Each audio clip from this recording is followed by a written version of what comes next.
Welcome to Veeru info. ये video 800 plus trade question series की तीसरी वीडियो है, जिसमें मैं 800 प्लस क्वेश्चन आपके ट्रेड से करवाऊंगा। ट्यूबवेल ऑपरेटर का एग्ज़ाम देने वाले सभी स्टूडेंट के लिए ये काफ़ी इंपॉर्टेंट है, वो चाहे किसी भी ट्रेड से हो, क्योंकि जो 60 नंबर का आपके ट्रेड का पेपर आएगा वो सभी का कंबाइंड होगा। तो इसलिए आपके लिए काफ़ी इंपॉर्टेंट है ये वीडियो। 2 सितंबर से पहले मैंने 1000 अति महत्वपूर्ण प्रश्नों की वीडियो बनाई थी, जो कि चैनल पर पहले से उपलब्ध है। वो बिट डिस्कशन है, वो काफ़ी इंपॉर्टेंट वीडियो है। तो उसको यदि आपने नहीं देखा तो चैनल की प्लेलिस्ट में जाकर आप देख सकते हैं, या वीडियो के डिस्क्रिप्शन में दिए गए लिंक पर क्लिक करके आप वो वीडियो देख सकते हैं।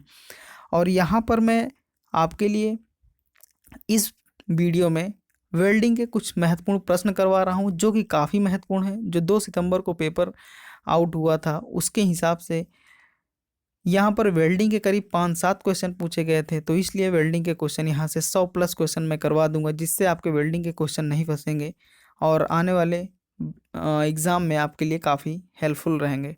तो चलिए वीडियो को स्टार्ट करते हैं। यहाँ देखिए, जो सबसे पहला क्वेश्चन है कि ऑक्सी एसिटिलीन क्लैंप के अतिरिक्त अन्य कौन सी क्लैंप सोल्डर करने के लिए प्रयोग की जा सकती है। तो यहाँ पर इसका जो राइट आंसर हो जाएगा, तो 61 का क्या हो जाएगा, ऑप्शन नंबर सी करेक्ट हो जाएगा, यानी कि ब्यूटेन और प्रोपेन क्लैंप। ठीक है, ब्यूटेन क्लैंप और प्रोपेन क्लैंप। ठीक है। और यहाँ पर अगला प्रश्न है, व्रेजन में फ्लक्स के रूप में अधिकतर प्रयोग किया जाता है, तो क्या किया जाता है, 62 का ऑप्शन नंबर बी हो जाएगा, सुहागा। आपको वीडियोस पसंद आ रहे हैं तो प्लीज़ वीडियो को लाइक ज़रूर कर दें, और चैनल पर यदि आप नए हैं तो चैनल को सब्सक्राइब ज़रूर कर लें। ठीक है, और बगल में बेल आइकन बन के आता है, उसको दबाना ना भूलें, जिससे आने वाले वीडियोज़ आपको तुरंत मिलें। ये चैनल पर आपके टेक्निकल परीक्षाओं संबंधित क्लासेस उपलब्ध रहती हैं। ठीक है, जो भी एग्ज़ाम आते हैं आपके आईटीआई या डिप्लोमा रिलेटेड, तो उनके लिए क्लासेस अवेलेबल रहती हैं। तो चलिए यहाँ पे अगला प्रश्न देखते हैं। तो ये इसका जो राइट आंसर हो जाएगा वो हो जाएगा सुहागा। ठीक है। और टेक्निकल क्वेश्चन, ये जो ट्यूबवेल ऑपरेटर का चल रहा है, इसके लिए जो टाइमिंग है वो 8 PM, ठीक है, शाम को, और मॉर्निंग में 8 AM। ठीक है, 8 AM। और हिंदी की जो वीडियो की टाइमिंग रहती है वो सुबह 9 PM, शाम को भी 9 PM। ठीक है, तो ये दोनों टाइमिंग है, इसको आप ज़रूर ध्यान रखें। बाकी कुछ एक्स्ट्रा वीडियो आएंगी, वो भी अलग अलग टाइम पे अपडेट कर दी जाएंगी, ये आप ध्यान रखें। ठीक है, चलते हैं अगले क्वेश्चन पर। अगला क्वेश्चन है 63 नंबर का, बहुत बड़े जॉब की अधिक संख्या में ब्रेजन करने के लिए एक विधि का उपयोग किया जाता है। दिया गया वाक्य किस ब्रेजन विधि से संबंधित है। तो 63 का ऑप्शन नंबर ए करेक्ट है, भट्ठी ब्रेजन। अगले प्रश्न की ओर मूव करते हैं। निम्न में से किसके जोड़ सबसे अधिक कमज़ोर होते हैं। देखिए, यहाँ पे सबसे अधिक कमज़ोर पूछा गया है, तो आपको पता होगा सोल्डरिंग में सबसे अधिक कमज़ोर होते हैं। सोल्डरिंग आपकी करीब 250 से, ठीक है, 450 डिग्री सेल्सियस तक की जाती है, या इससे नीचे 450 से नीचे डिग्री सेल्सियस पर की जाती है। और ब्रेजिंग जो है हमारी कितने, 450 से ऊपर की जाती है। ठीक है, ये आप ध्यान रखेंगे। तो सोल्डरिंग हमारी जो टीवी बाजा बनाने वाले कहिया से सोल्डरिंग करते हैं, ठीक है, तो वही हमारी सोल्डरिंग होती है। अब चलते हैं अगले प्रश्न की ओर। जोड़ी जाने वाली सतहों को उनके वास्तविक रूपों को सुरक्षित करने की निम्न में से कौन सी विधि है। तो 65 का ऑप्शन नंबर क्या हो जाएगा, सी हो जाएगा। इसमें भी सोल्डरन और व्रेजन।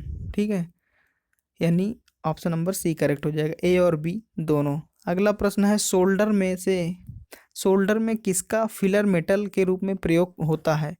तो जो सोल्डर होता है उसमें जो फिलर मेटल प्रयोग करते हैं वो करते हैं किसका, यहाँ पे सोल्डर का। 66 का ऑप्शन नंबर ए हो जाएगा। नेक्स्ट क्वेश्चन की ओर चलते हैं। तांबा यानी कॉपर को क्या कहा जाता है। तो 67 का हो जाएगा option number B, spot welding करना आसान है। ठीक है, यानी कि तांबा से, ठीक, तांबा से स्पॉट वेल्डन करना आसान होता है। अगला प्रश्न है, ट्रांसफार्मर की सहायता से सभी प्रकार की धातुओं को आर्क वेल्डन करना संभव नहीं है क्योंकि इसमें यह सुविधा नहीं है। कौन सी सुविधा नहीं है? तो 68 का ऑप्शन नंबर सी हो जाएगा, ध्रुवता को बदलने की, जो पोलैरिटी होती है उसे बदलने की सुविधा नहीं होती। ठीक है, तो ये चीज होता है। अगला प्रश्न है, अलग अलग मोटाई की एक ही धातु दो चादरों को बट वेल्डन किया जा सकता है। तो 69 का है, एक इलेक्ट्रोड के आकार को बदलकर। अगला प्रश्न 70 नंबर का, किसी हॉस्पिटल के प्रसार एक्सटेंशन का ढांचाकार यानी स्ट्रक्चरल वर्क के लिए रिवेटिंग के स्थान पर वेल्डन प्रयोग करने को निश्चित करने का सबसे अच्छा कारण क्या है?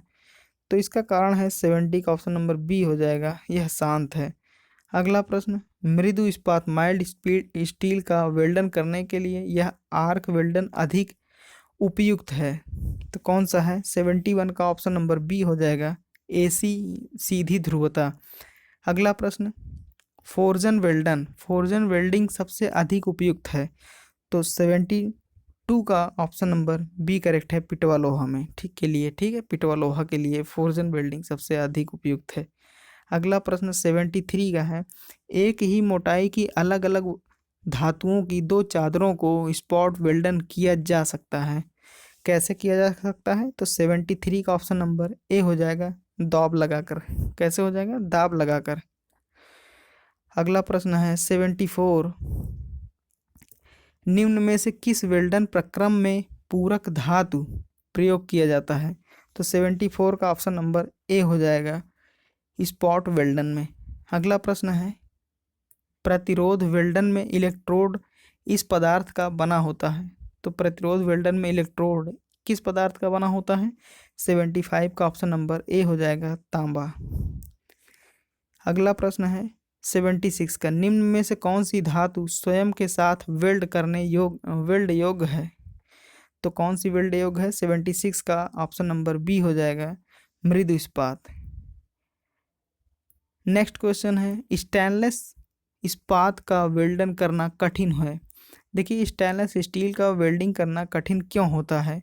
उसका कारण है कि उसकी जो ऑक्साइड फिल्म बनती है उसके कारण उसमें हम वेल्डिंग नहीं कर सकते। ऑक्साइड परत बनती है, उसके वजह से वेल्डिंग नहीं करते। अगला प्रश्न है, वेल्डन में डिस्टॉर्शन आने का कारण क्या होता है? तो वेल्डिंग में जो डिस्टॉर्शन आ जाते हैं उसका कारण क्या है? ऑप्शन नंबर बी हो जाएगा इसका राइट आंसर, उचित कसाव विधियों यानी क्लैंपिंग मेथड का प्रयोग नहीं करना के कारण ही डिस्टॉर्शन आता है। अगला प्रश्न, थर्मिट वेल्डन निम्न में से किसका रूप है? तो थर्मिट वेल्डन यहाँ पे गलन वेल्डन का रूप है। तो वहाँ पे हम धातुओं को डाल के गला के, ठीक है, वेल्डिंग करते हैं। ये रेलवे में यूज होते हैं, रेलवे की पटरियों को जोड़ने में हम लोग थर्मिट वेल्डिंग का यूज करते हैं। अगला प्रश्न है, इलेक्ट्रोड पर कोटिंग किए जाने वाला पदार्थ क्या कहलाता है? तो ये 80 नंबर का ऑप्शन नंबर बी हो जाएगा, फ्लक्स कहलाता है। अगला प्रश्न है, आर्क वेल्डन में कितने तक टेम्परेचर जनरेशन किया जा सकता है? तो आर्क वेल्डन में कितने तक टेम्परेचर जनरेशन किया जा सकता है? तो 81 का हो जाएगा option number C, 5500 degree Celsius. क्या हो जाएगा? 5500 डिग्री सेल्सियस। अगला प्रश्न है, आर्क वेल्डन में आर्क की लंबाई होनी चाहिए। तो आर्क वेल्डन में आर्क की क्या लंबाई होनी चाहिए? ऑप्शन नंबर बी करेक्ट हो जाएगा, इलेक्ट्रोड छड़ के व्यास के बराबर होनी चाहिए। अगला प्रश्न है, आर्क वेल्डन में कोटेड इलेक्ट्रोड में क्या हो, इसके साथ यहाँ पे कौन सा ऑप्शन मैच करेगा? तो ये सी हो जाएगा, यानी पहले छड़ पिघलती है फिर उसकी कोटिंग पिघलती है। तो आर्क वेल्डन में कोटिंग इलेक्ट्रोड में पहले उसकी छड़ पिघलती है फिर उसकी कोटिंग पिघलती है। ऑप्शन नंबर सी करेक्ट हो जाएगा। अगला प्रश्न है, प्रतिरोध वेल्डन रेजिस्टेंस वेल्डिंग में हीटिंग के लिए वोल्टेज प्रयोग की जाती है। तो कितनी वोल्टेज प्रयोग की जाती है? ऑप्शन नंबर सी हो जाएगा, 10 वोल्ट। अगला प्रश्न है, प्रतिरोध वेल्डन रेजिस्टेंस वेल्डिंग में दाब रिलीज किया जाता है। तो 85 का ऑप्शन नंबर बी हो जाएगा, वेल्ड को ठंडा होने के बाद प्रयोग किया जाता है। यदि आपको वीडियोस पसंद आ रही हैं तो प्लीज़ इस वीडियो को लाइक ज़रूर कीजिएगा। अगले प्रश्न की ओर चलते हैं, सीम वेल्डिंग का प्रयोग किया जाता है? तो सीम वेल्डिंग का प्रयोग कब किया जाता है? तो 86 का हो जाएगा ऑप्शन नंबर ए सतत बिंदु वेल्डन प्रक्रम, कंटिन्यूअस स्पॉट वेल्डिंग। ठीक है, 87 प्रश्न का आंसर हो जाएगा दो धातु खंडों को परस्पर एक दूसरे पर चढ़ाकर दो इलेक्ट्रोडों के बीच रखने के प्रक्रम को कहते हैं। तो ये क्या कहते हैं? 87 का ए हो जाएगा ऑप्शन बिंदु वेल्डन। अगला प्रश्न है कितनी मोटाई तक की प्लेटों के वेल्डन के लिए एज प्रिपरेशन की आवश्यकता नहीं होती है? तो यह 88 का ऑप्शन नंबर सी हो जाएगा 4 मिलीमीटर। अगला प्रश्न है वेल्डन में प्री हीटिंग आवश्यक होता है? तो वेल्डन में प्री हीटिंग क्यों आवश्यक होता है? किसमें मतलब आवश्यक होता है? ढलवा लोहा के लिए। तो वेल्डन में जो प्री हीटिंग पहले हीटिंग की जाती है वो कास्ट आयरन के लिए की जाती है। अगले प्रश्न की ओर चलते हैं। अगला प्रश्न है निम्न में से कौन सा कार्बन इस्पात सर्वाधिक वेल्डेबल है? तो वेल्डेबल मतलब जो वेल्डिंग करने योग्य है। तो 90 का ऑप्शन नंबर बी हो जाएगा 0.15% कार्बन इस्पात। अगला प्रश्न है वेल्डन में फ्लक्स का प्रयोग पिघली धातु यानी मोल्टेन मेटल तथा जोड़ी जाने वाली सतहों को इससे बचाने के लिए किया जाता है। तो 91 का हो जाएगा ऑप्शन नंबर बी ऑक्सीकरण, ऑक्सीडाइजेशन से। क्या हो जाएगा? ऑक्सीडाइजेशन से। अगला प्रश्न है आर्क वेल्डन में आँखों को इसके विरुद्ध सुरक्षित रखने की आवश्यकता है। तो आर्क वेल्डन में आँखों को किसके विरुद्ध रखने की आवश्यकता है? यहाँ पे इसका राइट आंसर जो हो जाएगा 92 का ए इंफ्रारेड तथा अल्ट्रावायलेट किरणों से। अगले प्रश्न की ओर चलते हैं साधारण तथा बट वेल्ड इस मोटाई तक के पदार्थों के लिए प्रयोग किए जा सकते हैं। तो 93 का ऑप्शन नंबर बी हो जाएगा 25 मिलीमीटर। अगला प्रश्न है वेल्डन करते समय आर्क वोल्टता इसी क्रम में होती है? तो वेल्डन करते समय आर्क वोल्टता किस क्रम में होती है? तो यहाँ पे 94 का ऑप्शन नंबर ए हो जाएगा 18 से 40 वोल्ट। अगला प्रश्न है निम्न में से किस संयोग से सोल्डर बनाया जाता है? तो 95 का ऑप्शन नंबर डी हो जाएगा उपरोक्त सभी, क्योंकि टिन एंटीमनी भी हो सकता है और टिन सिल्वर और टिन जिंक, तो इनसे सोल्डर बनाया जाता है। अगला प्रश्न है सोल्डर फ्लक्स निम्न में से कार्य करता है? तो 96 का ऑप्शन नंबर डी हो जाएगा उपरोक्त सभी, क्योंकि सोल्डर फ्लक्स जो है सोल्डर करने वाली सतह से ऑक्साइड को घोलकर बाहर ले आता है, ये भी करेक्ट है। पिघले हुए सोल्डर को ऑक्साइड बनने से रोकता है और सोल्डरन आयरन का ताप जोड़ के तल में पहुंचने में सहायता करता है। अगले प्रश्न की ओर चलते हैं सोल्डरन आयरन विधि में महत्वपूर्ण भूमिका किसकी होती है? तो 97 का हो जाएगा ऑप्शन नंबर सी काविया की। अगला प्रश्न है काविया निम्न में से किस प्रकार होता है? इसका जो right answer option number C हो जाएगा, क्योंकि इसमें ए और बी दोनों यानी कि बाहर से गर्म होने वाला अंदर से गर्म होने वाला। ठीक है, तो काविया इस प्रकार का होता है। अगला प्रश्न है सोल्डरन प्रक्रिया के बाद क्या बाकी रह जाता है? तो सोल्डरन प्रक्रिया के बाद जो बाकी रह जाता है ऑप्शन नंबर सी यहाँ भी करेक्ट हो जाएगा, यानी ए और बी दोनों करेक्ट हैं।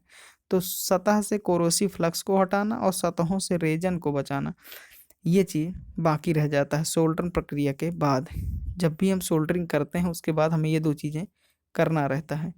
अगला प्रश्न है बिना पिघलाए धातुओं को जोड़ने की निम्न में से कौन सी विधि है? तो 100 का ऑप्शन नंबर सी हो जाएगा, इसमें भी सोल्डरन और व्रेजन। ठीक है, ये है हमारे क्वेश्चन। अब चलते हैं अगले क्वेश्चन की ओर।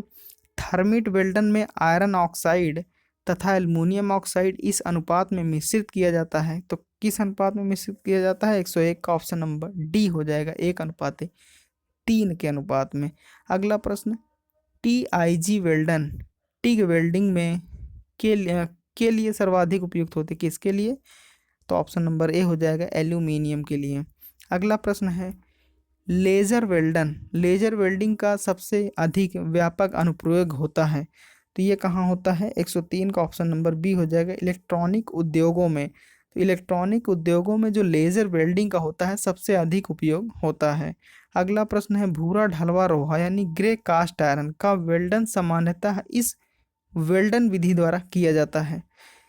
तो हमारा ग्रे कास्ट आयरन का वेल्डिंग किस विधि द्वारा किया जाता है? यह है गैस वेल्डिंग द्वारा। अगला प्रश्न है, गैस वेल्डिंग में सबसे अधिक प्रयोग होने वाली ज्वाला होती है, तो ये कौन सी ज्वाला होती है? ऑप्शन नंबर बी हो जाएगा उदासीन यानी न्यूट्रल। इसमें ऑक्सीजन और एसिटिलीन, ठीक है, एसिटिलीन का अनुपात जो होता है 1:1 होता है, ठीक है, यानी बिल्कुल बराबर मात्रा में यूज होती है, सबसे ज़्यादा यूज होती है। तो 105 नंबर का हो जाएगा ऑप्शन नंबर बी उदासीन न्यूट्रल। अगला प्रश्न है, उदासीन ज्वाला में ऑक्सीजन और एसिटिलीन का अनुपात क्या होता है? तो 106 नंबर का हो जाएगा ऑप्शन नंबर ए 1:1। अगला प्रश्न, ऑक्सी एसिटिलीन ज्वाला धातु को अपने से काटती है, तो 107 का ऑप्शन नंबर डी वाष्पन द्वारा, ठीक है, तो वाष्पन द्वारा ऑक्सी एसिटिलीन ज्वाला धातु को अपने से काटती है। अगला प्रश्न है, उदासीन ज्वाला इस धातु के वेल्डन के लिए प्रयोग की जाती है, तो 108 का ऑप्शन नंबर बी इस्पात। तो उदासीन ज्वाला इस धातु के वेल्डन के लिए प्रयोग की जाती है, किसके लिए? इस्पात यानी कि स्टील के लिए, ठीक है। अगला प्रश्न है, ऑक्सीकारक ज्वाला इस धातु को वेल्ड करने के में प्रयोग होती है, तो ऑक्सीकारक ज्वाला किस धातु को वेल्ड करने में प्रयोग होती है? ऑप्शन नंबर सी हो जाएगा तांबा तथा पीतल के लिए। अगला प्रश्न, कार्बुरीकृत ज्वाला निम्न में से किन धातुओं को वेल्ड करने में प्रयोग की जाती है? तो 110 का ऑप्शन नंबर ए करेक्ट हो जाएगा एल्यूमिनियम, निकेल, स्टेनलेस इस्पात तथा मोनल आदि। अगला प्रश्न है, गैस सिलेंडर में एसिटिलीन को इस रूप में एकत्रित किया जाता है, तो किस रूप में किया जाता है? 111 का ऑप्शन नंबर डी करेक्ट हो जाएगा द्रव रूप में। अगला प्रश्न है, अलग अलग पदार्थ अथवा विभिन्न मोटाई के पदार्थ का बट वेल्डन किया जा सकता है, तो 112 का ऑप्शन नंबर ए हो जाएगा दाब तथा धारक नियंत्रण द्वारा। अगला प्रश्न है, इलेक्ट्रोड से कार्यखंड पर मेटल डिपॉजिट क्या होता है? ऑप्शन नंबर बी हो जाएगा आर्क के सहारे गिरता है। अगला प्रश्न, आर्क ब्लो होता है, तो आर्क ब्लो क्या होता है? ऑप्शन नंबर ए हो जाएगा गैस वेल्डिंग में। तो आर्क ब्लो जो है किस में होता है? गैस वेल्डिंग में होता है। अगला प्रश्न, स्पेल्टर होता है, तो स्पेल्टर क्या होता है? तो 115 का ऑप्शन नंबर ए हो जाएगा जस्ता।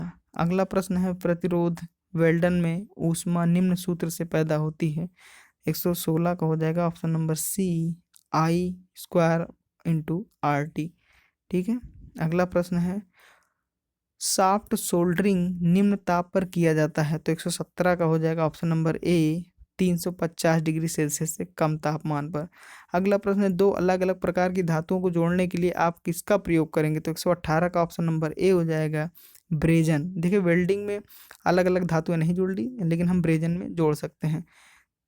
अगला प्रश्न है यहाँ पे देखिए 119 नंबर का, वास्तविक वेल्डन शुरू करने से पूर्व वेल्ड किए जाने वाले डैश करके जोड़ दिया जाता है, इसका मुख्य कारण क्या है? 119 का ऑप्शन नंबर बी हो जाएगा वेल्डन से होने वाले विरूपण को रोकने के लिए। अगला प्रश्न यहाँ पे, निम्न में से कौन सी प्रक्रिया प्रेशर वेल्डन प्रक्रिया है? तो ये कौन सी प्रक्रिया है pressure welding? Option number A हो जाएगा रेजिस्टेंस वेल्डन। कौन सा? रेजिस्टेंस वेल्डन, ठीक है।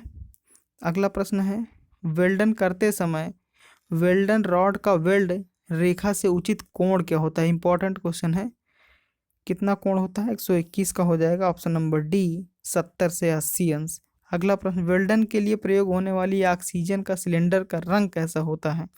22 का होगा ऑप्शन नंबर डी काला होता है। तो ये ऑक्सीजन सिलेंडर का रंग काला होता है और एसिटिलीन सिलेंडर का रंग मैरून होता है, ये भी आप ध्यान रखें। अगला प्रश्न है, फिलर रॉड के साइज का निर्धारण निम्न में से कौन विचारणीय है? तो ये वेल्ड की जाने वाली धातु की तार का, ठीक है, 123 का ऑप्शन नंबर ए हो जाएगा। 24 का देखते हैं, 24 का है, कैल्शियम कार्बाइड एवं जल की रासायनिक प्रक्रिया में कौन सी गैस बनती है? तो ये बनती है हाइड्रोजन। अगला प्रश्न है, निम्न में से समंगी वेल्डन कहते हैं, तो ये किसको कहते हैं? जोड़ी जाने वाली धातुओं तथा फिलर रॉड समान की हो, ठीक है। तो यहाँ पे ये क्वेश्चन खत्म होते हैं। अब ये सारे क्वेश्चन आपके वेल्डिंग के हो गए, और बाकी अभी आपको वन लाइनर क्वेश्चन मिल जाएंगे वेल्डिंग से, तो उनको भी मिलाकर वन लाइनर मैं क्वेश्चन देने वाला हूँ। ठीक है, तो दिन में किसी भी टाइम देखिए, टाइम मिलेगा तो आपके लिए वो भी वीडियो बना दूंगा।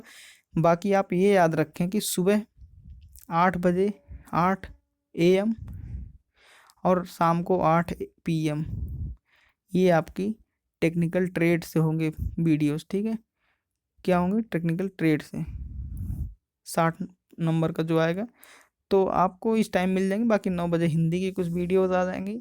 और अपने चैनल को सब्सक्राइब नहीं किया, आप चैनल पर नए हैं तो प्लीज़ चैनल को सब्सक्राइब कीजिएगा, और बेल या घंटी वंटी जो भी है इसको दबाइएगा।